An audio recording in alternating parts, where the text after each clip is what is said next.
내 결혼식 날 시어머니는 500명의 하객 앞에서 무참히 내 어머니를 모욕했다. 그녀는 말했다. 어디 촌뜨기가. 옷차림 좀 봐, 꼭 광대 같잖아. 그 순간 나는 곧바로 일어나 결혼을 취소했다. 나는 그들의 행동에 되갚아 주었다. 나는 그 오만한 시어머니가 다시는 나와 내 어머니의 자존심을 짓밟지 못하게 할 것이라 다짐했다. 이야기가 시작되기 전 이 이야기를 시청하시는 분들이 어느 지역에 계신지 댓글로 남겨주세요. 좋아요와 구독도 잊지 마세요. 이 채널이 더욱 성장하여 더 흥미로운 이야기를 전해드릴 수 있도록 말입니다. 컨벤션 홀의 분위기는 화려했고 모든 구석이 아름다운 꽃으로 장식되어 있었다. 500명의 하객들이 준비된 좌석을 가득 메우고 있었다. 그들은 모두 두 거대 가문의 결합을, 박지은과 최민준의 성스러운 결혼을 축복하기 위해 모였다. 지은은 머리를 덮는 우아한 베일과 함께 기품 있는 웨딩드레스를 입고 단상 위에 서 있었다. 그녀 옆에는 민준이 잘 어울리는 턱시도를 입고 늠름하게 서 있었다. 하지만 그 화기애애한 분위기는 오래가지 못했다. 민준의 어머니인 김 여사가 거만한 발걸음으로 주 단상을 향해 걸어왔기 때문이다. 그녀는 사회자의 손에서 무례하게 마이크를 빼앗았다. 마이크의 날카로운 하울링 소리에 모든 하객들은 침묵하며 단상으로 시선을 집중했다.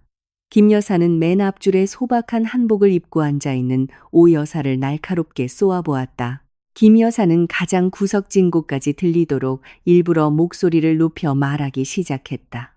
그녀는 반짝이는 보석으로 치장된 검지로 오 여사를 가리켰다. 그녀의 입에서 나온 말은 칼날처럼 날카롭고 가슴을 후벼 팠다. 그녀는 오 여사를 두고 이렇게 화려한 행사에 감히 그런 촌스러운 옷을 입고 나타난 분수도 모르는 촌뜨기라고 불렀다. 김 여사는 심지어 오 여사의 옷차림이 사람들 한가운데 서 있는 광대처럼 우스꽝스럽다고 소리치기까지 했다. 그 말을 내뱉은 후 김 여사는 매우 만족스럽다는 듯이 웃음을 터뜨렸다.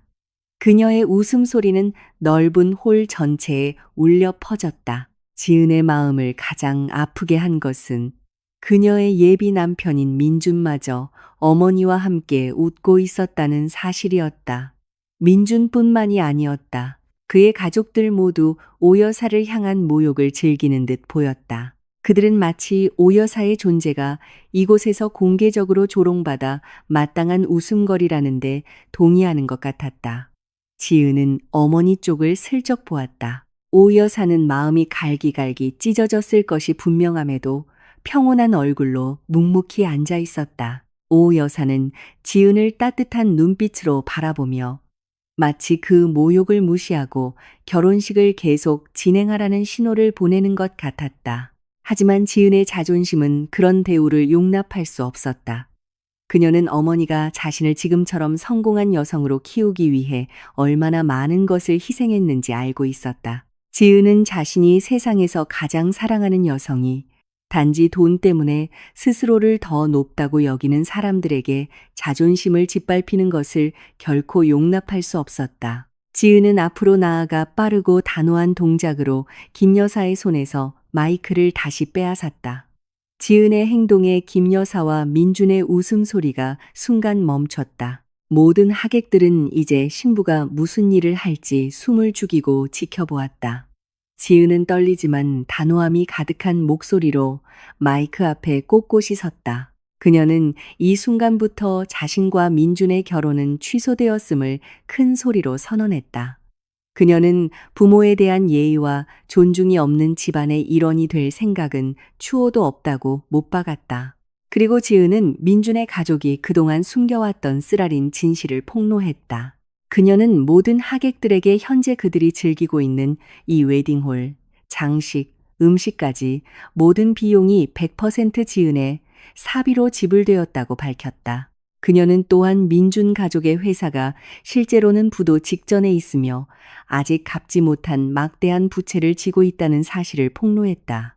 민준의 가족은 그동안 다른 사교계 인사들 앞에서 체면을 유지하기 위해 지은의 부를 이용해 자신들의 가난을 숨겨왔던 것이다. 그 말을 듣자 김 여사와 민준의 얼굴은 잿빛으로 변했다. 하객들은 수군거리기 시작했고 신랑 측 가족을 향해 싸늘한 시선을 보냈다. 지은은 거기서 멈추지 않았다. 그녀는 옷주머니에서 작은 USB 저장 장치를 꺼냈다. 그녀는 그 물건을 민준 앞에 놓인 술잔에 던져 넣으며 이것이 내일 아침 그들이 즐기게 될 마지막 선물이라고 말했다. 그리고 지은은 단상에서 내려와 어머니에게 다가갔다. 그녀는 자랑스럽게 오 여사의 손을 잡고 단 한 번도 뒤돌아보지 않고 홀을 빠져나갔다. 그녀의 발걸음은 매우 가벼웠다. 그녀는 자신과 어머니를 기나긴 고통에서 구해냈다는 것을 알았기 때문이다. 그녀는 하객들 사이에 섞여 있던 채권자들의 분노에 찬고함으로 가득 찬 혼란스러운 홀을 뒤로 했다. 다음 날 아침 햇살이 지은의 방 창문 틈으로 스며들었다.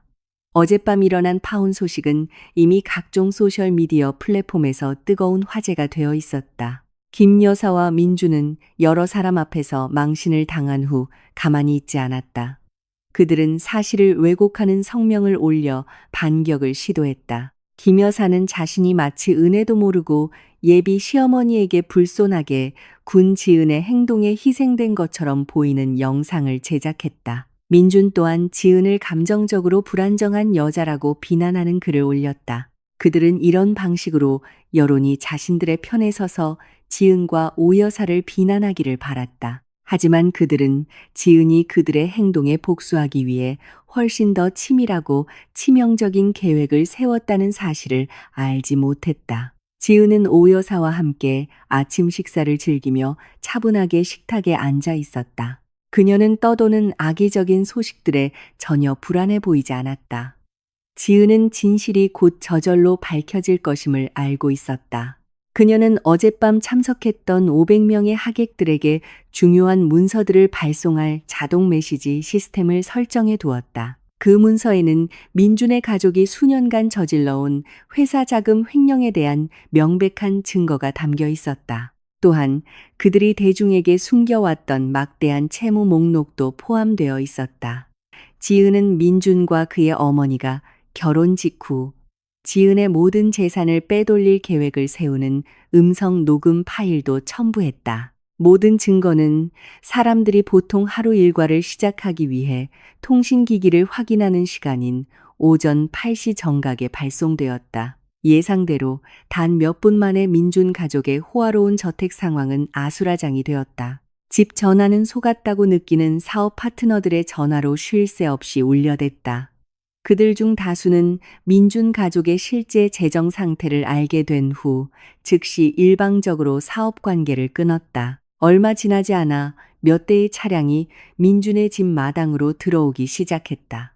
그들은 방문객이 아니라 오래전부터 상환 기일이 지난 빚을 받으러 온 채권자들이었다. 처음에는 휴대폰 카메라 앞에서 여전히 거만한 태도를 유지하려던 김 여사는 이제 두려움을 느끼기 시작했다. 그녀는 창문 너머로 그동안 자신들의 부의 상징이었던 집 대문 앞에서 얼마나 많은 사람들이 분노하며 해명을 요구하고 있는지 보았다. 민준은 지은에게 여러 번 연락을 시도했지만 지은의 번호는 이미 연결되지 않았다. 그는 그동안 관계의 주도권을 자신이 쥐고 있다고 항상 생각해왔기 때문에 극심한 좌절감을 느꼈다. 민주는 그동안 부드럽고 항상 져주던 지은이 이렇게까지 나올 줄은 꿈에도 몰랐다.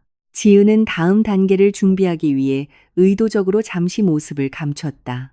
그녀는 어머니가 외부의 압박에 시달리지 않도록 안전하고 편안한 곳으로 오 여사를 모셨다. 지은은 어머니가 잔인한 모욕을 당한 후 마땅히 누려야 할 평화를 보장해주고 싶었다. 그 은신처에서 지은은 전자기기를 통해 주식시장의 움직임과 민준가족 회사의 상황을 계속 주시했다. 그녀는 투자자들의 신뢰가 사라지면서 민준가족 회사의 자산 가치가 급락하는 것을 보았다. 그 혼란 속에서 김 여사는 예전에 자신을 항상 칭찬하던 사교계 친구들에게 도움을 청하려 했다. 하지만 쓰라린 현실이 다시 그녀를 덮쳤다. 그들 중 누구도 전화를 받거나 문자 메시지에 답장하지 않았다. 그들은 모두 김 여사가 마치 자신들의 평판에 매우 위험한 전염병인 것처럼 멀리했다. 김 여사는 자신이 그토록 자랑스러워했던 우정이 단지 사회적 지위와 재물에 기반한 것이었음을 깨닫기 시작했다. 이제 그녀가 가장 밑바닥에 있을 때 그녀는 완전히 혼자였다. 한편 지은은 실패한 결혼식을 위해 지출했던 모든 비용을 회수하기 위한 법적 서류를 준비하기 시작했다. 그녀는 자신의 돈 한 푼이라도 어머니를 모욕한 사람들이 즐기게 놔두지 않을 작정이었다. 지은은 자신의 땀 한 방울 한 방울이 올바른 손으로 돌아와 더 유익한 일에 사용되도록 하고 싶었다. 민준의 저택에서의 혼란은 아파트 경비원들이 몰려든 군중을 진정시키기 위해 나서면서 더욱 심해졌다. 궁지에 몰린 민준은 어제 파티에서 지은의 분노를 촉발시킨 어머니를 탓하기 시작했다. 그는 어머니의 지나친 오만함이 그들 모두의 미래를 망쳤다고 소리쳤다. 과거 다른 사람의 고통 위에서 함께 만족스럽게 웃던 모자 사이에 격렬한 싸움이 벌어졌다. 자신의 정보원을 통해 그 사실을 알게 된 지은은 그저 옅은 미소를 지을 뿐이었다. 그녀는 이것이 진정한 복수의 시작에 불과하다고 느꼈다. 지은은 사람의 존엄성은 돈으로 살 수 없으며 감히 부모를 모욕하는 자들은 평생 매우 혹독한 대가를 치를 준비를 해야 한다는 것을 그들에게 보여주기로 결심했다. 지은은 전자기기를 끄고 자신을 향해 진심으로 미소 짓고 있는 오 여사를 바라보았다. 어머니의 행복이 이제 지은의 최우선 순위였다. 자금 횡령 증거가 퍼져나간 결과 민준 가족의 재정 상태는 단 하룻밤 만에 완전히 무너졌다. 그들 가족 소유의 공장들은 모든 원자재 공급 업체들이 과거의 미지급금을 전액 상환하기 전까지 물품 배송을 거부하면서 갑작스럽게 가동을 중단해야 했다. 공장 노동자들은 몇 달 동안 체불된 임금과 자신들의 운명에 대한 명확한 해명을 요구하며 본사 앞마당에서 시위를 벌이기 시작했다. 이 극심한 혼란 속에서 김 여사는 점점 줄어드는 명예와 재산을 지키기 위해 필사적으로 탈출구를 찾았다. 그녀는 상황에 굴복하기를 거부하고 도심 비즈니스 중심가에 위치한 국제적인 규모의 사설은행을 찾아가기로 결정했다. 김 여사는 자신의 명의로 아직 등록된 몇몇 토지와 고급 건물 증서를 포함하여 남은 모든 귀중한 자산 문서를 긁어 모았다. 그녀는 이 모든 자산을 담보로 수백억 원에 달하는 새로운 자금을 대출받을 작정이었다. 은행으로 떠나기 전 김 여사는 뚜렷하게 보이는 피로와 공황의 흔적을 감추기 위해 가능한 한 두껍게 화장하는데 몇 시간을 보냈다. 그녀는 유명 디자이너가 디자인한 반짝이는 장식이 가득한 옷을 입고 목, 손목, 손가락까지 커다란 다이아몬드 보석을 착용했다. 김 여사는 자신이 여전히 무한한 부를 가진 상류층 여성이라는 환상을 만들어내고 싶어서 의도적으로 매우 화려하고 과장되게 차려입었다. 그녀는 화려한 외모가 은행 측을 위축시켜 너무 엄격한 신원 조회 없이 즉시 대출 신청을 승인하게 만들 것이라고 생각했다. 높이 솟은 은행 건물에 도착하자 김 여사는 가능한 한거만한 발걸음으로 고급차에서 내렸다. 그녀는 자동 유리문을 통과하며 입구 근처에서 경비를 서고 있던 보안 요원의 정중한 인사를 무시했다. 김 여사는 고개를 꼿꼿이 세운 채 VIP 고객 전용 서비스 구역으로 직진했다. 한 은행 직원이 그녀에게 다가와 용무를 묻고 대기 번호표를 뽑으라고 요청하자 김 여사는 많은 사람들 앞에서 그 직원을 즉시 꾸짖었다. 그녀는 자신이 평범한 사람들처럼 줄을 설 시간이 없는 상류층 사업가라고 큰 소리로 외쳤다. 김 여사는 자신이 은행에 큰 이익을 가져다 줄 것이라고 주장하며 즉시 은행장과 만나게 해달라고 요구했다. 김 여사가 일으킨 작은 소동에 다른 몇몇 고객들이 고개를 돌려 불쾌한 표정으로 그녀를 쳐다보았다. 결국 한 지점장이 김 여사를 진정시키기 위해 자신의 사무실에서 나왔다. 매우 숙련된 전문적인 미소를 지으며 지점장은 김 여사를 은행 고위 임원들의 사무실이 있는 최상층으로 바로 연결되는 전용 엘리베이터로 안내했다. 엘리베이터를 타고 올라가는 내내 김 여사는 자신의 위협 전술이 은행 직원들을 자신의 뜻에 복종시키는 데 성공했다는 사실에 냉소적으로 웃으며 매우 자랑스러워했다. 엘리베이터 문이 열리자 매우 조용하고 우아한 두꺼운 카펫이 깔린 긴 복도가 나타났다. 지점장은 김 여사를 복도 끝에 있는 매우 크고 무거운 조각된 나무 문으로 안내했다. 문을 가볍게 두드린 후 지점장은 김 여사에게 거대한 유리창 너머로 멋진 도시의 스카이라인이 보이는 매우 넓은 방으로 들어가도록 안내했다. 방 중앙에는 매우 반짝이는 단단한 나무로 만든 책상이 있었다. 누군가가 창문을 향해 입구에 등을 돌린 채 서류 더미를 검토하고 있었다. 김 여사는 즉시 앞으로 나아가 꽤 큰 소리를 내며 자신의 명품 가방을 책상 위에 내려놓았다. 그녀는 헛기침을 하고는 매우 거만한 어조로 말하기 시작했다. 김 여사는 의자에 앉은 사람에게 즉시 몸을 돌려 대출 서류를 준비하라고 명령했다. 그녀는 환상적인 가치를 지닌 여러 부동산을 담보로 잡고 싶다고 했다. 커다란 가죽 의자가 천천히 김 여사를 향해 돌아섰다. 그 권력의 책상 뒤에 매우 차분하게 앉아있는 인물을 보았을 때 김 여사는 얼마나 놀랐던가.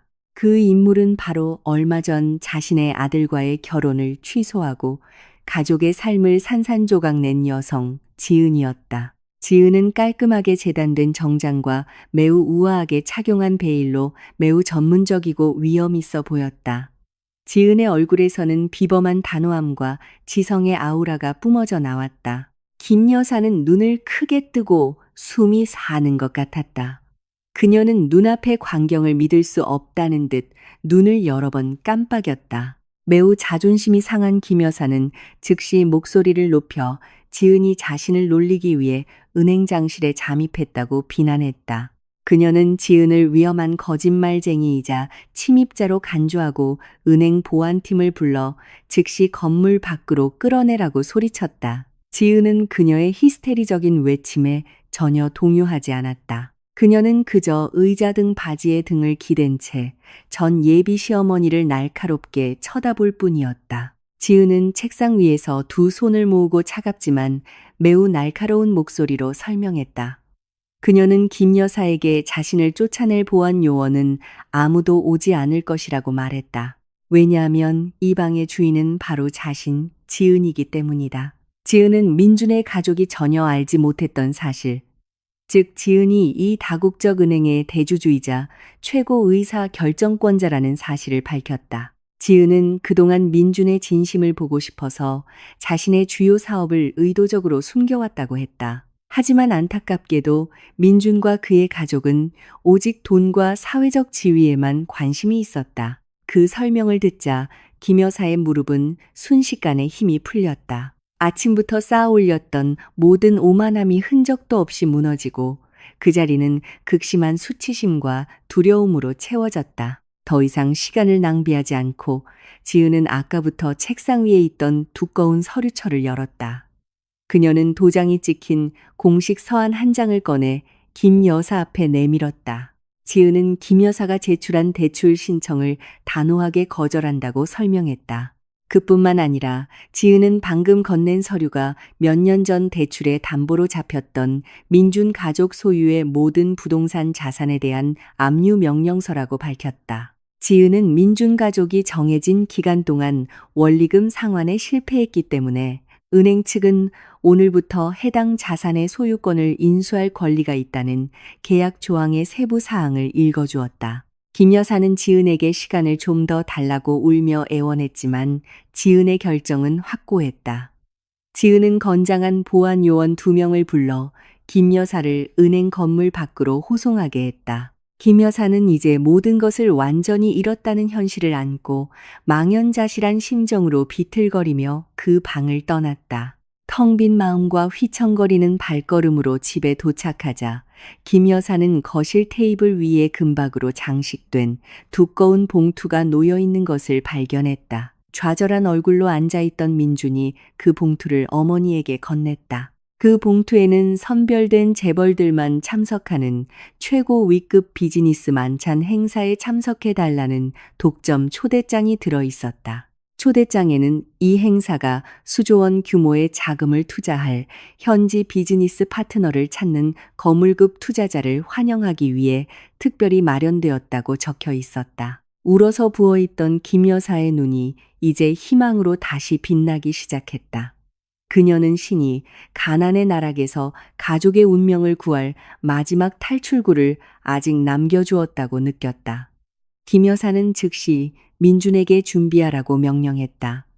그들은 그 행사에 참석하여 그 거물급 투자자의 마음을 얻기 위해 모든 수단을 동원해야만 했다. 그곳에서 훨씬 더 큰 놀라움이 그들을 기다리고 있다는 사실을 깨닫지 못한 채 말이다. 그 화려한 만찬 행사는 최고급 지역 중심에 위치한 5성급 호텔의 메인홀에서 열렸다. 그 공간은 모든 구석에 깔끔하게 배열된 신선한 꽃 장식으로 매우 눈부신 만남의 장소로 변모했다. 거대한 크리스탈 샹들리에가 천장에 단단히 매달려 원형 테이블 위에 놓인 수는 식기류에 아름답게 반사되는 빛을 발산했다. 수백 명의 정상급 기업가, 고위공직자, 저명한 사회 인사들이 이 중요한 초대에 응했다.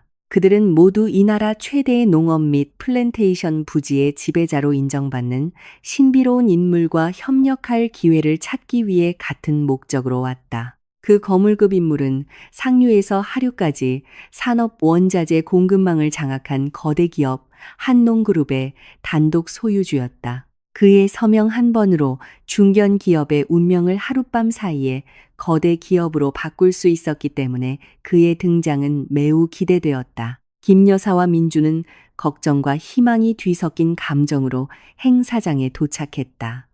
그들은 호텔 로비에서 내릴 때의 체면을 지키기 위해 하루 단위로 고급 차량을 렌트했다. 김 여사는 신용카드 청구서를 더 이상 갚을 수 없다는 것을 알면서도 다시 한번 매우 화려한 파티 드레스를 억지로 입었다.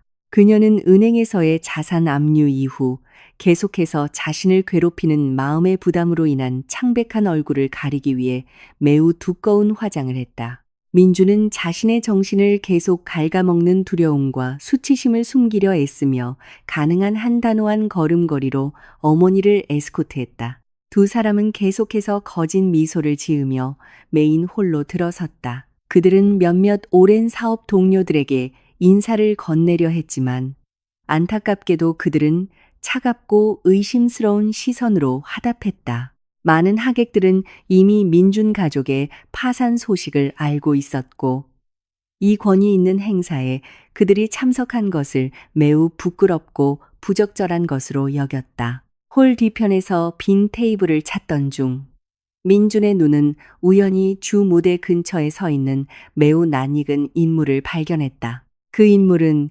깔끔하게 몸을 가린 파티 드레스와 가슴을 아름답게 덮는 베일로 매우 빛나고 우아해 보이는 지은이었다. 지은은 자신을 매우 존경하는 듯 보이는 몇몇 외국인 사업가들과 편안하게 대화를 나누고 있었다.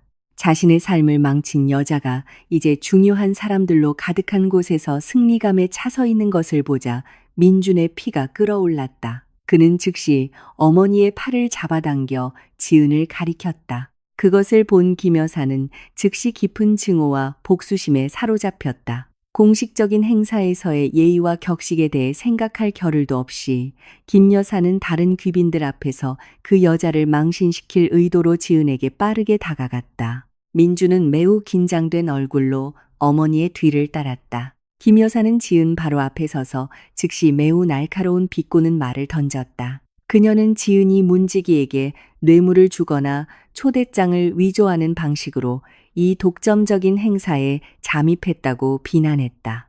김 여사는 꽤 큰 목소리로 지은 같은 천한 여자는 진짜 재벌들 사이에 있을 자격이 없다고 말했다. 민주는 지은이 민준 가족의 재산을 빼돌리는데 실패한 후 이용할 수 있는 새로운 부자를 찾기 위해 이 행사에 일부러 왔다고 덧붙였다. 지은은 전 예비 남편과 시어머니로부터 쏟아지는 모욕을 듣고도 전혀 감정적으로 동요하지 않았다. 그녀는 그저 옅은 미소를 지으며 그들 두 사람을 연민이 가득한 눈빛으로 바라볼 뿐이었다. 지은은 한마디도 대꾸하지 않았다. 그녀는 그저 김 여사의 짓거림을 조용히 듣고 있었는데 그 소리는 점점 더 주변의 몇몇 하객들의 주의를 끌었다. 김 여사가 지은을 쫓아내기 위해 보안 요원을 부르기도 전에 사회자의 목소리가 스피커를 통해 울려 퍼지며 모든 하객들에게 각자의 자리에 앉아달라고 요청했다. 주 무대 위에 선 사회자는 매우 활기찬 개회사를 시작했다. 그는 오늘 밤 행사가 국가 경제 성장에 얼마나 중요한지, 그리고 한농그룹과의 협력이 수천 개의 새로운 일자리를 창출할 것인지에 대해 설명했다. 긴 소개를 마친 후 사회자는 마침내 모든 하객들이 가장 기다렸던 순간에 이르렀다. 그는 깊은 존경과 높은 열정이 담긴 목소리로 한농그룹의 설립자이자 단독 소유주를 무대 위로 초청하여 명예연설을 해달라고 요청했다. 모든 하객들은 자리에서 일어나 매우 우렁찬 박수갈채를 보냈다. 김 여사와 민준도 눈을 반짝이며 일어섰다. 그들은 자신들의 사업을 구해줄 구원자의 얼굴을 보고 연설이 끝난 후 즉시 그에게 접근할 전략을 세울 수 있기를 바랐다. 모든 시선은 이제 무대 오른쪽에 있는 VIP 전용 출입구로 향했다. 크고 이중으로 된 문이 천천히 열리고 김 여사와 민준의 숨을 틔게 할 인물이 걸어 나왔다. 매우 차분하고 위험 있게 주무대로 걸어 나온 그 인물은 많은 사람들이 상상했던 것처럼 정장을 잘 차려입은 남자나 외국인 사업가가 아니었다. 그 인물은 오 여사였다. 며칠 전 김 여사에게 온갖 모욕을 당하고 시골 광대 같다고 불렸던 지은의 어머니가 이제 그 방에서 가장 존경받는 인물로 무대 위에 서 있었다. 오 여사는 매우 우아하면서도 소박함을 유지한 현대적인 한복을 입고 있었다. 그녀의 눈빛은 매우 날카로웠지만 진정한 리더의 평온함을 발산했다. 박수 소리로 가득했던 방은 이제 오 여사가 발산하는 카리스마와 권력의 아우라가 모든 구석을 가득 채우면서 고요해졌다. 민주는 자신도 모르게 뒤로 물러서다 뒤에 있던 의자에 부딪혔다. 한편 김 여사는 엄청난 정신적 충격으로 입을 크게 벌린 채 한마디도 할 수 없었다. 오 여사는 연설대 뒤에 서서 마이크 위치를 차분하게 조절했다. 그녀는 방 전체를 훑어보다가 이제 매우 두려워 보이는 김 여사의 눈과 마주쳤다. 오 여사는 부드럽지만 누구도 반박할 수 없는 단호함이 담긴 목소리로 연설을 시작했다. 그녀는 지속 가능한 사업을 운영하는 데 있어 진실성, 정직, 상호 존중의 중요성에 대해 이야기했다. 연설 중간에 오 여사는 방 전체를 다시 침묵하게 만드는 놀라운 발표를 했다. 그녀는 이 순간부터 한농그룹이 민준 가족 소유의 회사와 모든 협력 계약을 영구적으로 종료한다고 선언했다. 그녀는 이 결정이 해당 회사가 좋은 사업 윤리를 가지고 있지 않으며 인간의 존엄성을 존중할 수 없는 사람들에 의해 운영되고 있음이 입증되었기 때문에 내려졌다고 설명했다. 그리고 여사는 참석한 수백 쌍의 눈이 지켜보는 가운데 무대 위에서 직접 계약 해지 문서에 서명했다. 공개적으로 일방적이고 영구적인 계약 해지 발표를 듣자 김 여사의 육체적, 정신적 방어선은 마침내 산산조각 났다. 파산에서 가족을 구할 마지막 희망은 자신이 한때 짓밟았던 여성에 의해 완전히 사라졌다. 김 여사의 시야가 흐려지기 시작했다. 식은땀이 온몸을 적셨고 얼마 지나지 않아 그녀는 차가운 홀바닥에 기절해 쓰러졌다. 그녀 근처에 있던 몇몇 하객들은 오히려 멀어지며 약하게 쓰러져 있는 김 여사의 몸을 혐오스럽게 쳐다보았다. 누구도 도울 생각이 없었다. 그들은 민준 가족과 얽히는 것이 오 여사와 문제를 만드는 것과 같다는 것을 알았기 때문이다. 엄청난 공황에 빠진 민준은 즉시 어머니 옆에 무릎을 꿇고 울면서 주변 사람들에게 도움을 청했다. 멀리서 그 비참한 광경을 지켜보던 지은은 그저 몸을 돌려 한 점의 후회도 없이 홀을 빠져나갔다. 그녀는 이제 가족의 오만함이 그들을 영원한 파멸로 이끌었다는 쓰라린 현실에 직면해야 하는 민준을 남겨두고 떠났다. 호화로운 호텔 홀에서 벌어진 대혼란은 민준의 자존심에 깊은 상처를 남겼다. 수백 쌍의 눈앞에서 엄청난 수치심을 감수하며 기절한 어머니를 힘들게 끌고 나온 후 민주는 어두운 자신의 침실에 틀어박혔다. 그의 마음은 끓어오르는 분노와 억누를 수 없는 좌절감으로 가득 찼다. 그는 방벽에 온갖 물건을 집어 던지고 거울을 부수고 지은의 이름을 반복해서 저주했다. 민주는 현재 자신의 삶이 파탄난 것이 순전히 지은의 탓이라고 느꼈다. 그는 자신의 가족의 탐욕과 사악함이 그들을 이 최저점으로 이끌었다는 것을 인정하고 싶지 않았다. 절망 속에서 민준의 교활한 마음은 매우 더러운 반격을 계획하기 시작했다. 그는 지은이 용서를 빌고 가족의 모든 사업 계약을 되돌려줄 때까지 그녀의 명예를 훼손하기로 결심했다. 민주는 노트북을 열고 디지털 범죄를 도와줄 사람을 찾기 위해 인터넷의 어두운 부분을 탐색하기 시작했다. 몇 시간의 검색 끝에 민주는 마침내 한 사람의 사생활을 파괴하는 데 비범한 능력을 가지고 있다고 주장하는 익명의 해커와 접촉하는 데 성공했다. 민주는 남은 비밀 자금을 사용하여 해커에게 선불로 비용을 지불했다. 그는 매우 잔인한 지시를 내렸다. 그는 해커에게 지은의 얼굴을 사용하여 다양한 사진을 매우 부적절한 스캔들 이미지로 조작하라고 명령했다. 그는 그 가짜 사진들이 모든 사업 동료, 가족, 소셜미디어에 퍼져 존경받는 여성으로서의 지은의 명성이 남김없이 산산조각 나기를 원했다. 민주는 컴퓨터 화면 앞에서 냉소적으로 웃었다.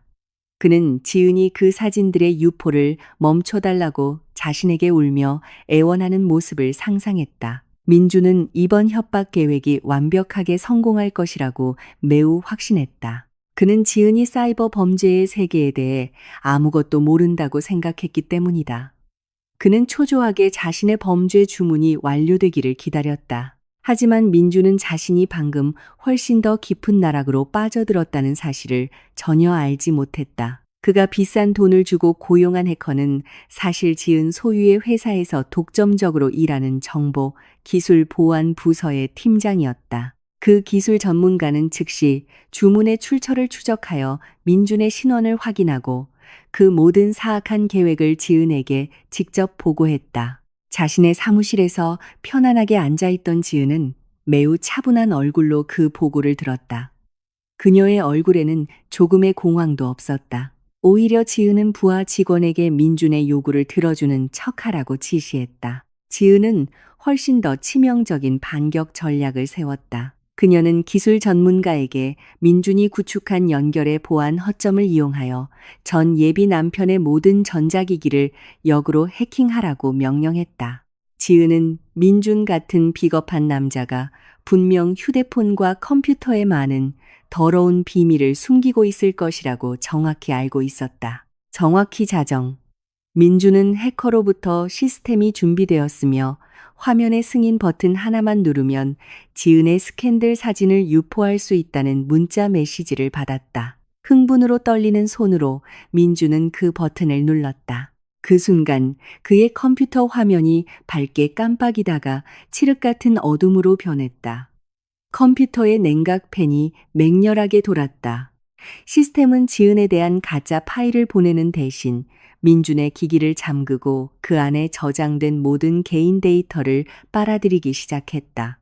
수백 장의 실제 사진, 많은 여성들과의 불륜 동영상, 음란한 대화 기록, 회사 자금, 횡령 자금 흐름 문서까지 순식간에 주인이 바뀌었다. 지은의 부하 직원이 심어놓은 알고리즘은 즉시 민준의 모든 비행 증거를 여러 공개 포럼에 업로드하고 민준의 휴대폰에 있는 모든 연락처로 자동으로 전송했다. 가장 파괴적인 사실은 민준의 몇몇 내연녀들이 알고 보니 김 여사의 사교 모임 친구들의 며느리들이었다는 점이다. 한편 방금 기절해서 깨어나 거실에서 힘없이 누워있던 김 여사는 갑자기 빗발치는 휴대폰 벨소리에 깜짝 놀랐다. 수백 개의 알림 메시지가 동시에 도착했다. 그녀가 휴대폰 화면을 열었을 때 심장이 쉬는 것 같았다. 그녀는 자신의 아들의 역겨운 사진들이 널리 퍼져 있는 것을 보았다.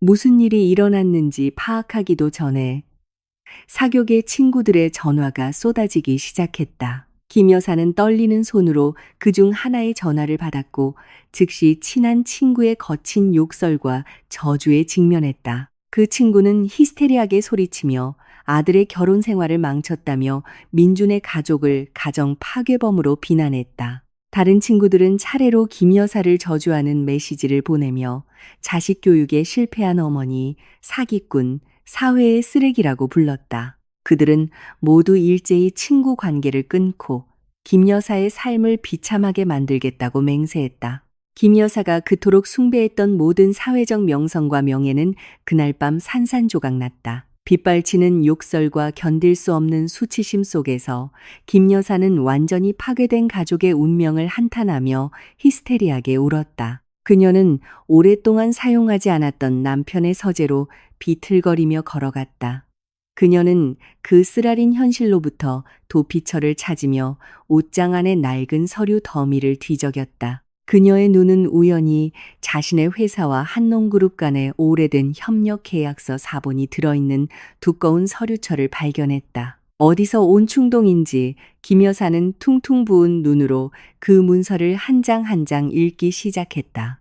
갑자기 그녀의 시선이 일방적 해지와 시장 지배에 관한 특별 조항에 멈췄다. 김 여사의 교활한 마음이 즉시 작동하기 시작했다. 그녀는 매우 뛰어난 법적 허점을 발견했다고 느꼈다. 그녀는 그 조항이 한농그룹 측이 막대한 손해배상금 없이 일방적으로 계약을 해지하는 것을 금지한다고 확신했다. 김 여사의 얼굴에 끔찍한 미소가 번지기 시작했다. 가족의 파멸 속에서 그녀는 오 여사를 법정으로 끌고 가 수백억 원의 손해배상을 청구하고 상황을 가족의 빛나는 승리로 뒤집을 최종 무기를 찾았다고 느꼈다. 다음 날, 김 여사는 법적 절차를 통해 복수 계획을 실행하기 위해 남은 힘과 용기를 긁어모았다. 그녀는 비밀 보관 장소를 열고 은행 압류에서 간신히 숨긴 마지막 몇 점의 갑오 보석을 꺼냈다.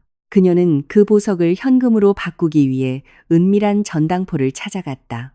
그녀는 변호사를 고용할 자금을 마련하기 위해 전당포에서 가격을 흥정하며 자존심을 버렸다. 그 현금을 가지고 김 여사는 법조계에서 매우 악명이 높은 한 변호사의 사무실을 즉시 찾아갔다. 이 변호사는 매우 교활하고 이기기 위해 수단과 방법을 가리지 않으며 거대 기업과 관련된 논란이 많은 사건을 매우 좋아하는 것으로 알려져 있었다. 김 여사는 다시 억지로 꾸민 거만한 태도로 변호사의 사무실에 들어가 그 낡은 계약서 사본을 건네고 독점 관행과 중대한 계약 위반 혐의로 한농그룹을 고소할 계획을 설명했다. 변호사는 김 여사가 지적한 조항을 주의 깊게 읽었다.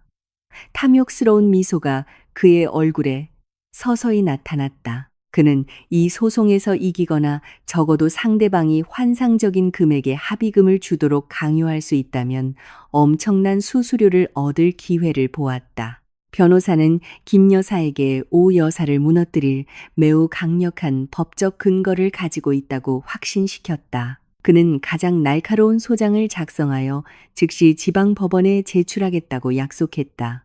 김 여사는 그 말을 듣고 매우 만족했다.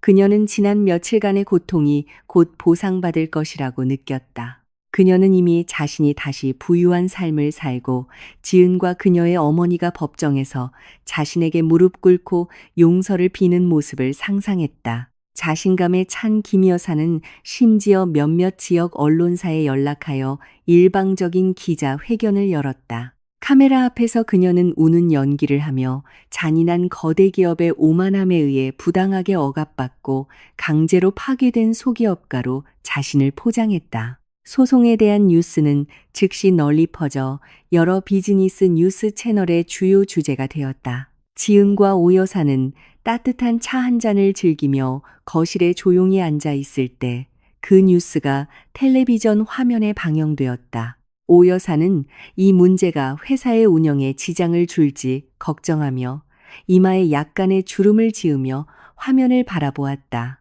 하지만 지은은 전혀 놀라거나 걱정하는 기색이 없었다. 지은은 천천히 찻잔을 내려놓고 어머니를 향해 부드럽게 미소 지었다. 그녀는 오 여사의 손을 잡고 김 여사가 제기한 소송을 포함하여 현재 일어나고 있는 모든 일이 자신의 통제하에 있다고 설명했다. 지은은 충격적인 비밀을 밝혔다.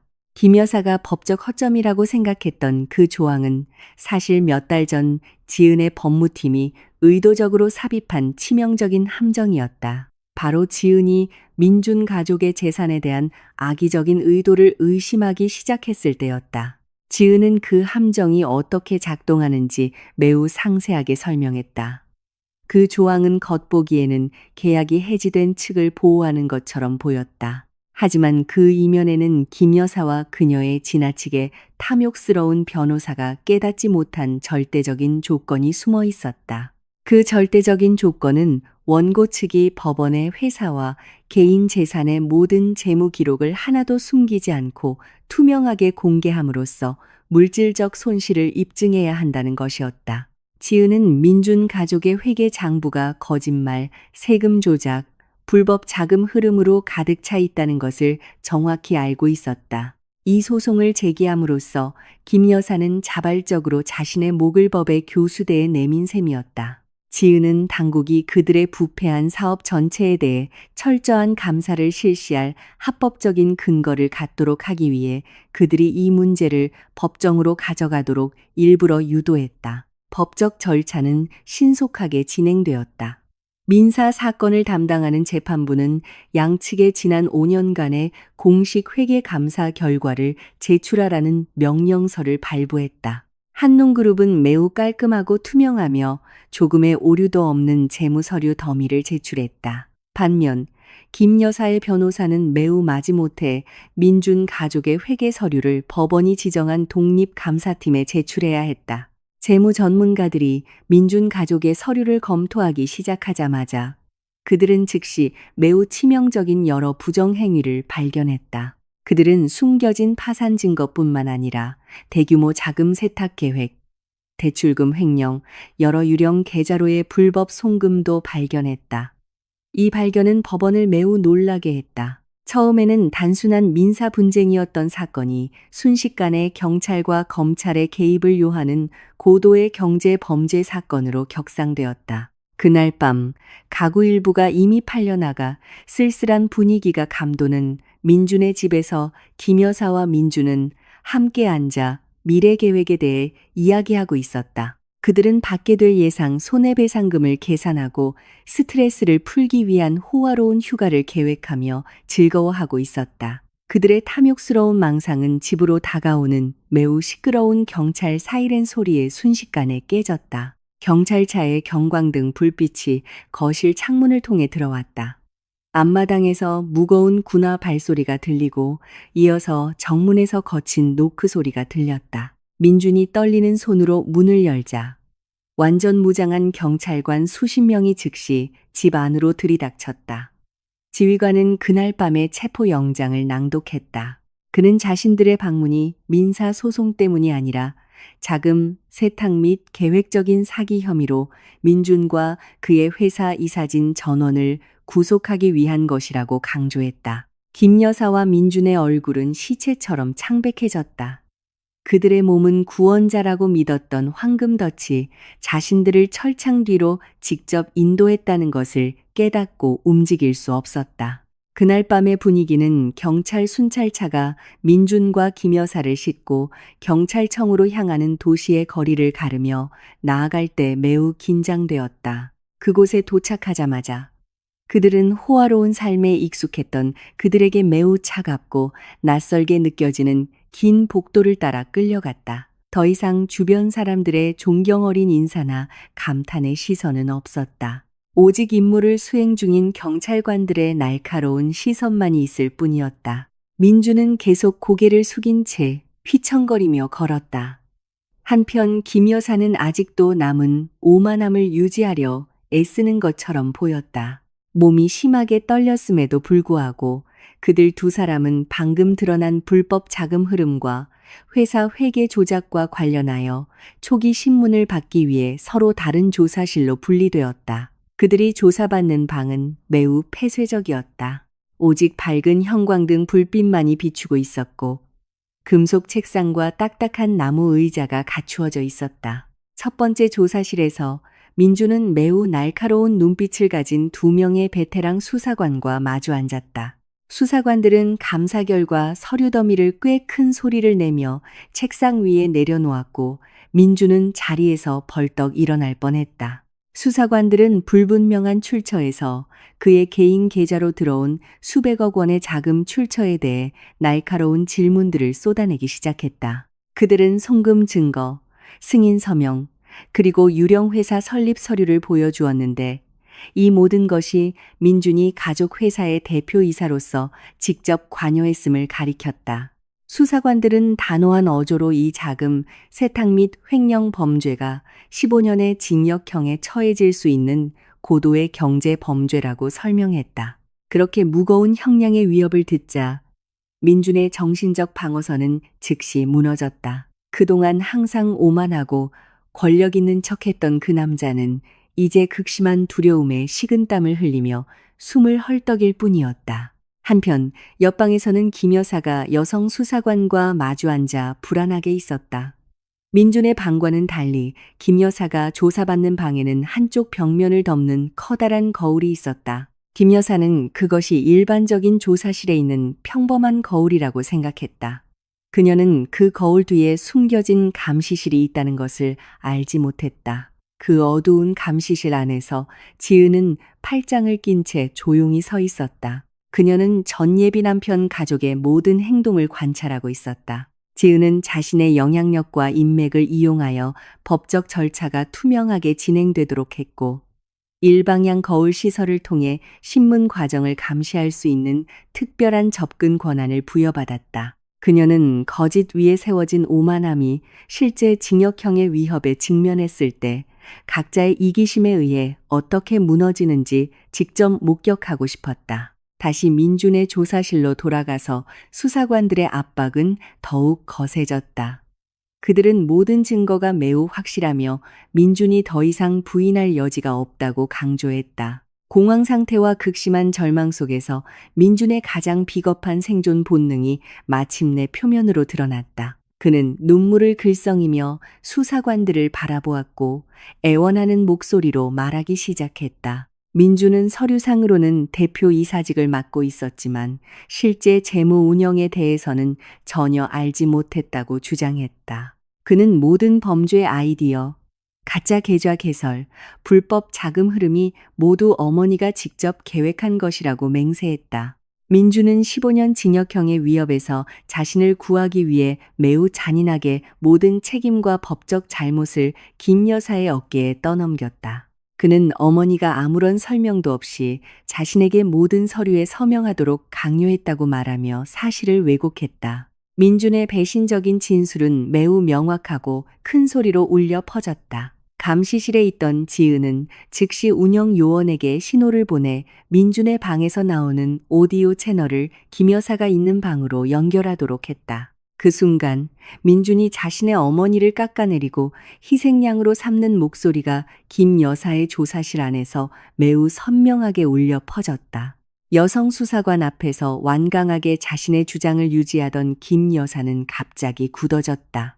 그녀의 눈은 방 천장 구석에 붙어 있는 스피커를 향해 크게 뜨였다. 그녀는 자신이 항상 변호하고 자랑스러워했던 사랑하는 아들, 자신의 핏줄이 이제 주저없이 자신을 등 뒤에서 찌르는 것을 매우 분명하게 들었다. 민주는 계속해서 김 여사가 이 사회를 조종하고 범죄 수익금을 자신의 호화로운 생활을 위해 숨겼는지 상세히 설명했다. 민준의 입에서 나오는 모든 말은 김 여사의 심장에 정확히 박히는 칼날처럼 느껴졌다. 그 순간 김 여사의 영혼은 산산조각 나고 믿을 수 없고 극심한 마음의 고통에 시달렸다.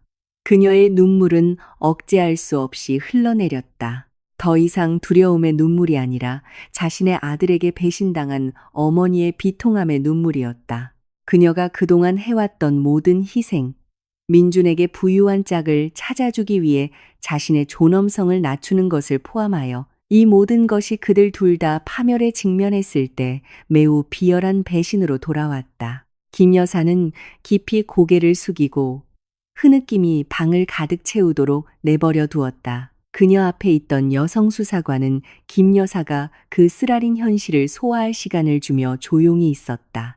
일방향 거울 뒤에서 지은은 그 광경을 무표정한 얼굴로 바라보았지만 깊은 만족감을 발산했다. 그녀는 범죄와 탐욕의 기반 위에 세워진 가족의 신뢰의 기초가 카르마의 법칙이 매우 빠르고 정확하게 작동하여 어떻게 파괴되는지 직접 보았다. 울음이 잦아들자 김 여사의 눈빛이 급격하게 변했다.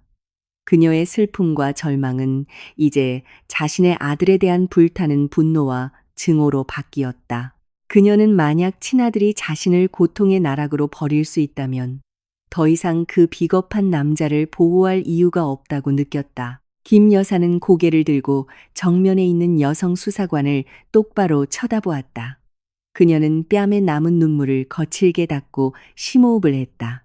분노를 억누르느라 떨리는 차가운 목소리로 김 여사는 가족의 모든 경제 범죄 네트워크를 폭로하기 위해 경찰에 전적으로 협조할 의사가 있다고 밝혔다. 그녀는 수사관에게 아들의 형량을 가중시킬 공식 진술로서 자신이 다음에 할 모든 말을 기록해달라고 요청했다. 그리고 김 여사는 남편조차도 모르는 그동안 아무도 몰랐던 큰 비밀을 폭로했다. 그녀는 수사관에게 집 지하실 벽 뒤에 숨겨진 금고의 존재에 대해 알려주었다. 김 여사는 그 금고의 비밀번호를 말하고 그 안에는 이중 장부와 수십 개의 비밀 녹음 장치가 있다고 설명했다. 그녀는 수년 동안 만일의 사태에 대비한 자기 방어수단으로 민준이 직접 주도한 모든 불법적인 사업회의를 항상 녹음해왔다고 밝혔다. 김 여사는 민준이 모든 조작의 배후에 있는 주모자이며 민준이 회사 자금을 횡령하라고 지시하는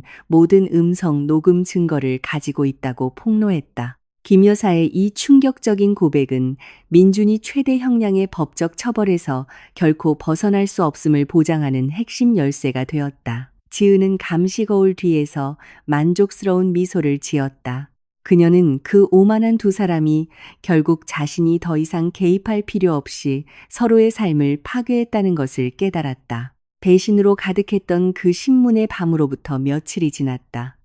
민준과 김 여사는 이제 매우 답답하고 희망을 앗아가는 임시 구치소에 수감되어 있었다. 그들은 같은 구역에 배치되었지만 서로 말을 섞지 않았다. 수사관 앞에서 서로를 비난하고 끌어내린 결과 모자 사이의 증오는 매우 깊이 뿌리내렸다. 그들이 그토록 자랑스러워했던 호화로운 삶은 이제 매우 먼 악몽처럼 느껴졌다. 그들은 더 이상 맛있는 음식을 즐기거나 푹신한 침대에서 잘 수 없었다. 매일 그들은 미래가 파괴되었고 십수년의 징역형이 눈앞에 기다리고 있다는 현실에 직면해야 했다. 이 극도로 취약한 육체적, 정신적 상태에서 그들 둘은 엄청난 절망에 빠졌다. 김 여사가 제출한 범죄 증거가 너무나 완벽하고 어떤 법적 변명으로도 반박할 수 없었기 때문에 그들을 변호하려는 유능한 변호사는 단 한 명도 없었다.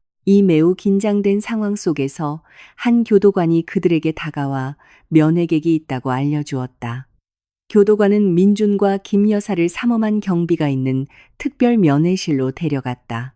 그들이 그 방으로 들어섰을 때 그들은 지은이 손님 의자에 매우 우아하게 앉아 있는 것을 보았다. 지은의 모습은 매우 완벽해 보였고 민준과 김 여사를 더욱 초라하게 만드는 평온함과 권력의 아우라를 발산했다. 지은은 한때 자신의 어머니를 폄하했던 두 사람을 읽기 어려운 시선으로 바라보았다. 그녀는 분노나 조롱의 표정을 보이지 않았고 그저 뼛속까지 파고드는 차가운 시선만을 보냈다. 민준과 김 여사는 이제 자신들의 운명을 완전히 쥐고 있는 여성의 시선을 마주할 용기가 없어 고개를 숙인 채 지은 앞에 앉았다. 고통스러운 침묵이 잠시 동안 방을 감쌌고 마침내 지은이 말문을 열었다. 지은은 차분하지만 매우 단호한 목소리로 대화를 시작했다. 그녀는 현재 민준 가족의 모든 재산이 회사의 손실과 법적 벌금을 메우기 위해 국가에 의해 압류되는 과정에 있다고 설명했다. 하지만 지은은 민준과 김 여사에게 한 줄기 빛처럼 들리는 제안을 했다. 지은은 자신의 회사 이름으로 제기한 모든 민사 소송을 취하할 용의가 있으며 그들이 최대 형량을 받지 않도록 검찰에 감형 추천을 하겠다고 밝혔다. 그 대가로 지은은 전혀 타협할 수 없는 한 가지 조건을 제시했다.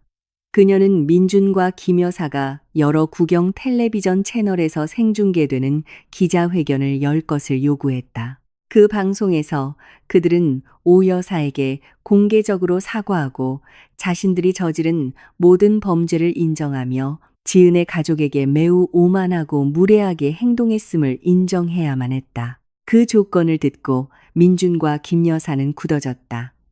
공개적으로 사과하는 것은 이 나라 모든 국민 앞에서 남은 자존심과 명예를 모두 파괴해야 한다는 것을 의미했다.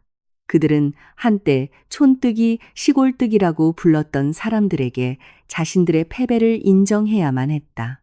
하지만 다른 한편으로는 차가운 철창 뒤에서 십수년의 삶을 보낼 것이라는 상상이 마침내 그들의 오만함을 이겼다. 얼굴을 타고 흐르는 눈물과 함께 민준과 김 여사는 동의의 표시로 고개를 끄덕였다. 그들은 고통이 조금이라도 줄어들 수 있도록 지은에게 즉시 기자회견을 준비해달라고 애원했다. 지은은 자리에서 일어나 옷을 차분하게 정리하고 한마디도 없이 그 방을 떠났다. 이제 완전히 삶의 방향을 잃은 두 사람을 남겨두고 말이다. 다음 날 경찰서의 한 방이 긴급 기자회견장으로 변모했다. 여러 언론사의 수십 명의 기자들이 밝게 켜진 카메라와 함께 모여 있었다. 그들은 대중의 주목을 받고 있는 사업가 가족의 성명을 기다리고 있었다. 민준과 김 여사는 공식 수의를 입고 방으로 안내되었다. 그들의 얼굴은 매우 초췌하고 창백했으며 후회로 가득 차 있었다. 기자들의 카메라 플래시가 그들의 등장을 환영하며 분위기를 더욱 압박했다. 그들은 마이크가 줄지어 있는 준비된 의자에 앉았다. 다른 곳에서 오 여사는 집거실에 앉아 매우 평온하고 평화로운 마음으로 텔레비전 화면을 통해 그 생방송을 지켜보고 있었다. 그녀는 한때 자신을 모욕했던 사람들이 이제 인생의 최저점에 있는 것을 보았다. 떨리고 흐느끼는 목소리로 김 여사는 준비된 사과문을 읽기 시작했다. 그녀는 자신의 모든 잘못, 오만함, 그리고 오 여사와 지은에 대한 잔인함을 인정했다. 그녀는 흐느끼며 자신이 저지른 모든 비열한 행동에 대해 사회와 특히 오 여사에게 용서를 구했다.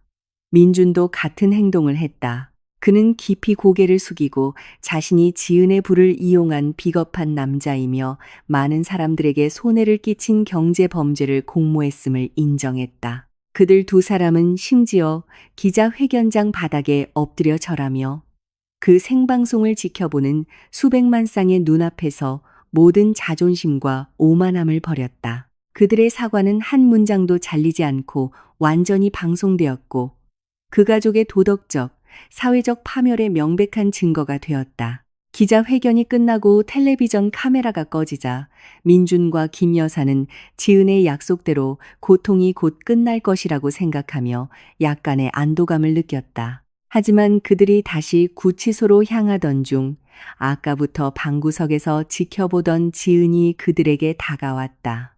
지은은 그들 두 사람의 눈을 날카롭게 쳐다보고 민준과 김 여사의 세상을 다시 무너뜨리는 현실을 속삭였다. 지은은 매우 차가운 목소리로 형사법 체계에서 경제 범죄와 자금 세탁 사건은 신고자가 고소를 취하하더라도 결코 취소되거나 철회될 수 없다고 설명했다. 지은은 그들이 방금 한 기자회견이 감형을 받기 위한 길이 아니라 오히려 검찰이 나중에 법정에서 매우 강력한 추가 증거로 사용할 공개적인 유죄 인정이었다고 밝혔다. 지은은 등을 돌려 복도를 떠났다. 이제 몇 배나 더 고통스러운 파멸감에 휩싸여 멍하니 서 있는 민준과 김 여사를 남겨두고 그들은 지은이 결코 그들을 용서하거나 구원할 의도가 없었다는 것을 방금 깨달았다. 지은은 단지 그들이 사회적으로, 도덕적으로, 그리고 법적으로 완전히 파괴되기를 원했을 뿐이다. 몇 달 후 정의의 망치가 마침내 내려졌다. 재판부는 민준 가족의 모든 재산을 하나도 남김없이 압류하라는 판결을 내렸다. 그동안 배후에 숨어 있던 민준의 아버지도 최고 형량을 받고 감옥에 수감되었다. 민준과 김 여사는 모든 재산을 잃었을 뿐만 아니라 자신들이 심은 범죄와 오만함에 대해 평생 사회적 수치와 처벌을 감수해야 했다. 그들은 한 푼의 돈도 없이 가난해졌고, 이는 오만함이 항상 스스로의 파멸을 맞이한다는 것을 누구에게나 보여주는 귀중한 교훈이 되었다. 시간은 멈추지 않고 흘러 어두운 과거를 뒤로했다. 민준 가족의 거짓된 영광을 파괴한 비극적인 사건들로부터 1년이 지났다. 김 여사의 삶은 매우 극적이고 고통스러운 변화를 겪었다. 예전에는 하루 종일 에어컨이 켜진 푹신한 침대에서 잠을 자던 사교계 명사였지만 이제는 해가 뜨기 전에 인구 밀도가 높은 도시 외곽의 좁고 답답한 단칸방에서 일어나는 것에 익숙해져야 했다. 그녀가 지금 사는 공간은 편안함과는 거리가 멀었다. 더 이상 고급 가구나 그녀의 모든 소원을 들어줄 준비가 된 하인은 없었다. 매일 아침 김 여사는 교통비를 절약하기 위해 많은 사람들과 부대끼며 붐비는 대중교통을 이용하여 직장으로 서둘러 가야 했다. 예전에는 항상 뷰티 살롱에서 관리받던 그녀의 몸은 이제 실제 나이보다 훨씬 늙어 보였다. 그녀의 손 피부는 거칠어졌고 생계를 위해 매일 해야 하는 고된 일로 인해 긁힌 상처로 가득했다. 김 여사는 이제 중규모의 출장 뷔페 업체에서 임시직으로 일하고 있었다. 그녀의 주된 업무는 뜨거운 온도의 주방 뒤편에서 쌓인 더러운 접시를 씻고 음식물 쓰레기를 치우고 요리 재료를 다듬는 것이었다. 이 일은 특히 평생 힘든 일을 해본 적 없는 사람에게는 체력과 정신을 매우 소모하는 일이었다. 하지만 김 여사의 마음을 가장 고통스럽게 한 것은 육체적인 피로가 아니라 그녀가 현재 일하는 뷔페 업체의 주인이 누구인지에 대한 쓰라린 현실이었다. 그 뷔페 업체의 주인은 사업을 이끄는데 매우 단호하고 규율이 엄격한 중년 여성이었다. 그 여성은 오래전 김 여사의 호화로운 집에서 일했던 가사도우미였다. 전성기 때 김 여사는 종종 그 여성을 매우 나쁘게 대했다. 김 여사는 사소하고 의도치 않은 실수 때문에 그 여성을 모욕하고 꾸짖고 심지어 월급을 깎기도 했다.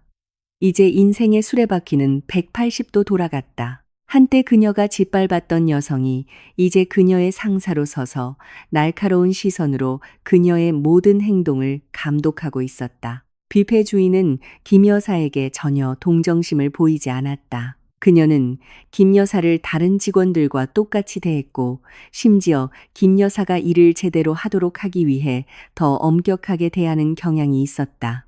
만약 김 여사가 식기를 깨끗하게 씻지 않거나 채소를 너무 느리게 썰면 뷔페 주인은 다른 직원들 앞에서 큰 소리로 그녀를 꾸짖는 것을 서슴지 않았다. 그 꾸지람은 종종 김 여사가 남몰래 눈물을 흘리게 했다. 과거에 다른 사람에게 했던 것과 똑같은 대우를 받는 것이 얼마나 고통스러운지 깨달으면서 그녀는 단지 간단한 식사를 살 수 있을 만큼의 일당을 벌기 위해 모든 오만함을 꾹꾹 눌러 참아야 했다. 김 여사는 다른 선택지가 없었다. 가족 배경이 경제 범죄 사건으로 파탄난 중년 여성을 고용하려는 회사는 단 한 곳도 없었기 때문이다.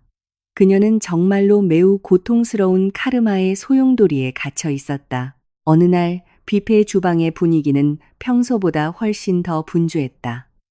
뷔페 주인은 모든 직원을 중앙 공간에 모으고 중요한 발표를 했다. 그녀는 그들의 뷔페가 방금 도심에서 가장 권위 있는 컨벤션 홀에서 열릴 최고급 결혼식 행사를 위한 큰 계약을 따냈다고 전했다. 그 행사에는 고위 공직자와 정상급 기업가들로부터 수천 명의 하객이 초대되었기 때문에 모든 준비는 조금의 실수도 없이 완벽하게 이루어져야 했다. 뷔페 주인은 각 직원에게 매우 상세하게 업무를 분담했다. 김 여사는 행사가 진행되는 동안 하객 테이블에서 더러운 접시를 수거하고 건물 뒤편에서 씻는 청소팀에 배정되었다. 그 일이 매우 힘들고 굴욕적이었지만 김 여사는 그저 순순히 고개를 끄덕일 수밖에 없었다. 그녀의 마음속에는 이제 청소부 신분일지라도 그 호화로운 건물에 다시 발을 들여놓고 싶은 약간의 그리움이 있었다. 기다리던 결혼식 날이 마침내 다가왔다.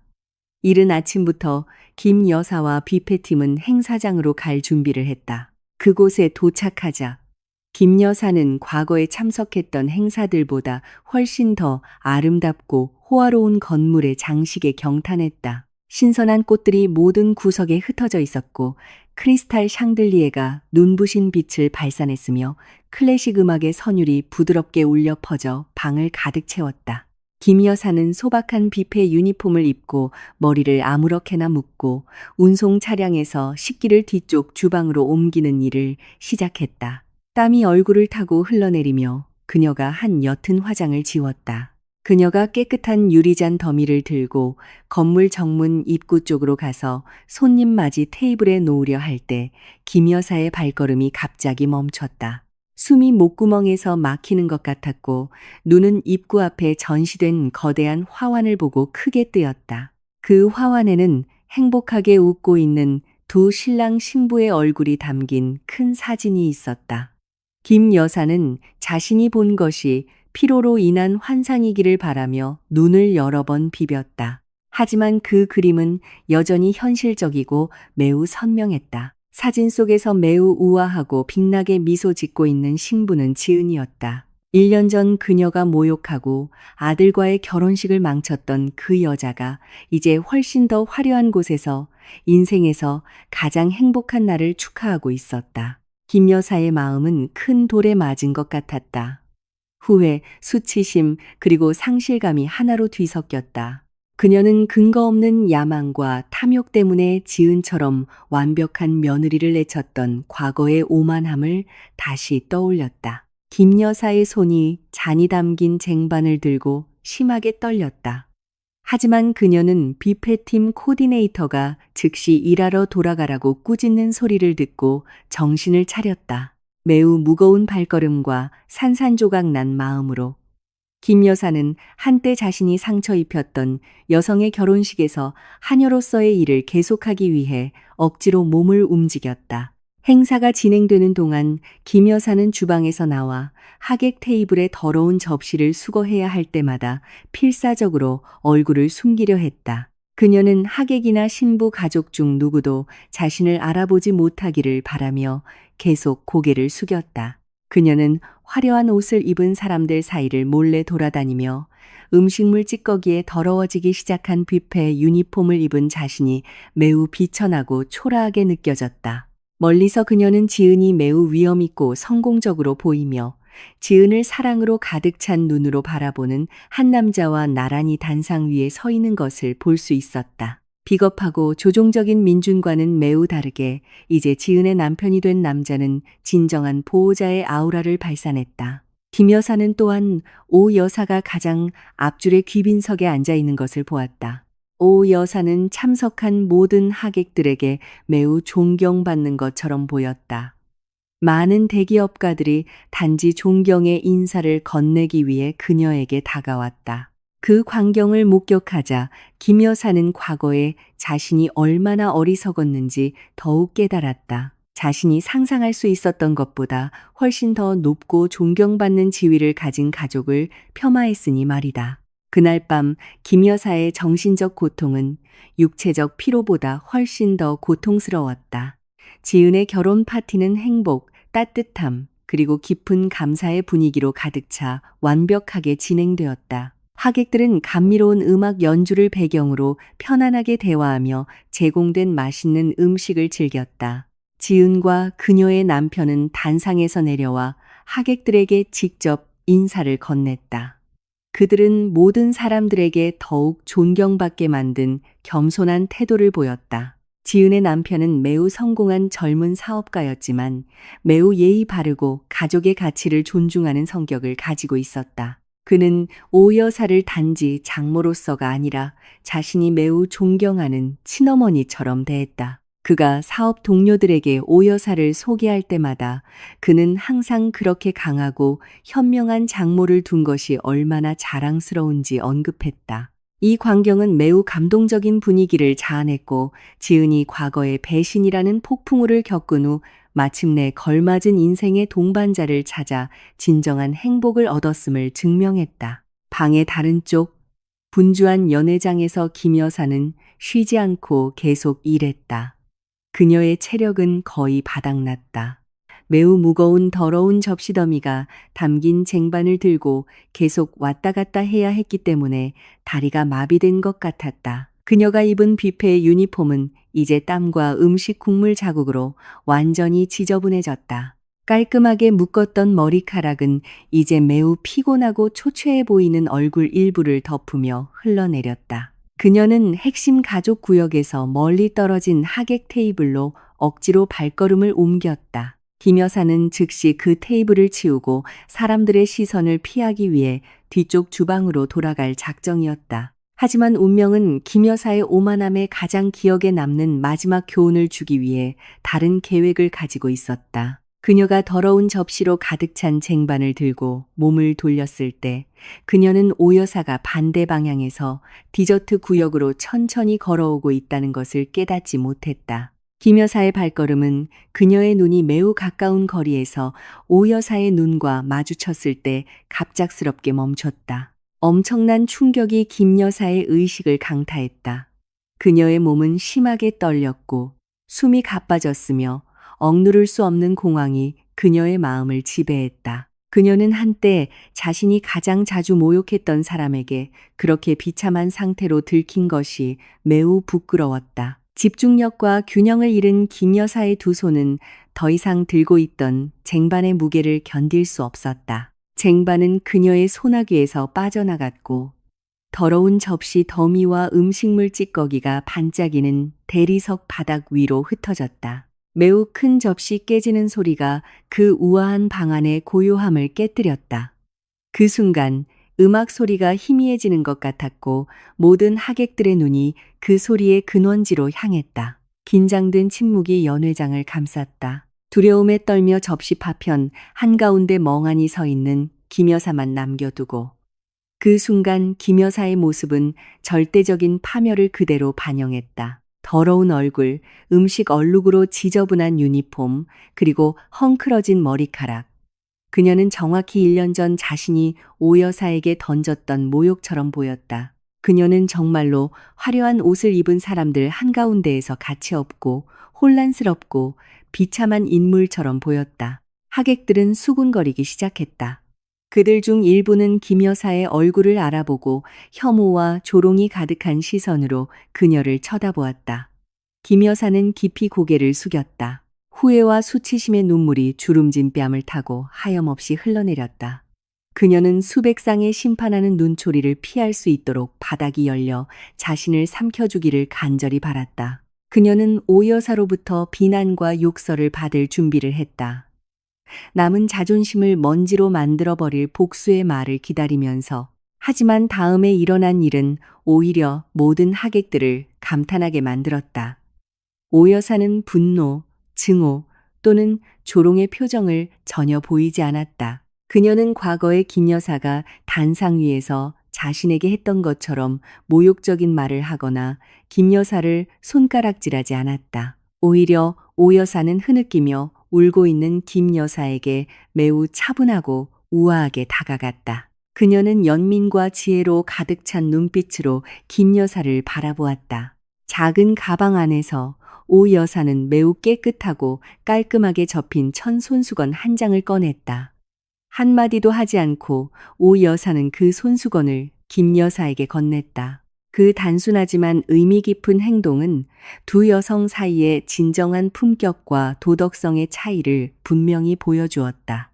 오 여사는 관대함과 용서가 가장 우아한 형태의 복수이며 동시에 이제 남김없이 산산조각난 김 여사의 오만함의 결정타를 날리는 것임을 보여주었다. 김 여사는 떨리는 손으로 그 손수건을 받았다. 그녀의 울음은 한때 자신이 낮게 여겼던 여성의 마음이 얼마나 귀한지 깨닫고 더욱 터져나왔다. 그 화려한 컨벤션 홀 밖 밤거리의 분위기는 차가웠다.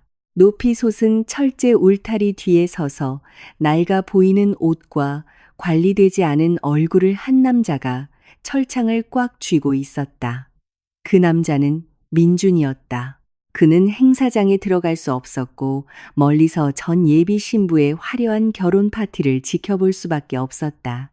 울타리 틈으로 민주는 지은이 완벽한 새 남편과 나란히 행복하게 미소 짓는 모습을 분명히 볼 수 있었다. 그는 또한 자신의 어머니가 이제 더러운 접시 더미를 떨어뜨린 결과 구경거리가 된 것을 보았다. 그 광경은 민준의 마음을 매우 잔인하게 베었다. 그는 자신에게 속했어야 할 모든 행복, 명예, 그리고 밝은 미래를 자신의 어리석음과 탐욕 때문에 스스로 파괴했다는 것을 완전히 깨달았다. 후회의 눈물이 민준의 얼굴을 타고 하염없이 흘러내렸다. 그는 어두운 밤 한가운데서 흐느끼며 이제 평생 자신을 괴롭힐 죄책감 외에는 아무것도 남지 않은 자신의 운명을 한탄했다. 정의는 마침내 가장 만족스러운 방식으로 진정으로 실현되었다. 항상 오만함과 교활함에 의지하여 다른 사람을 폄하했던 사람들은 자신들의 행동에 상응하는 보복을 받았다. 김 여사는 과거의 모든 잘못을 속죄하기 위해 하녀로 열심히 일하며 후회 속에서 남은 나날을 보내야 했다. 삶의 방향을 잃은 민주는 결코 기억에서 사라지지 않을 정신적 부담과 수치심을 짊어져야 했다. 한편 지은과 오 여사는 평화와 행복으로 가득 찬 삶을 계속했다. 그들은 진정한 명예가 과시되는 재산의 양으로 측정되는 것이 아니라 가장 힘든 시련 속에서 얼마나 강하게 자신의 진실성과 선한 마음을 지키느냐에 달려있음을 증명했다. 지은은 그 결혼 파티 한가운데서 사랑으로 가득 찬 오 여사를 껴안았다. 그녀는 더 이상 뒤돌아볼 필요 없이 밝은 미래를 향해 나아갔고 그들을 상처 입혔던 사람들의 오만함이 무너지는 것과 함께 모든 나쁜 기억을 묻어버렸다.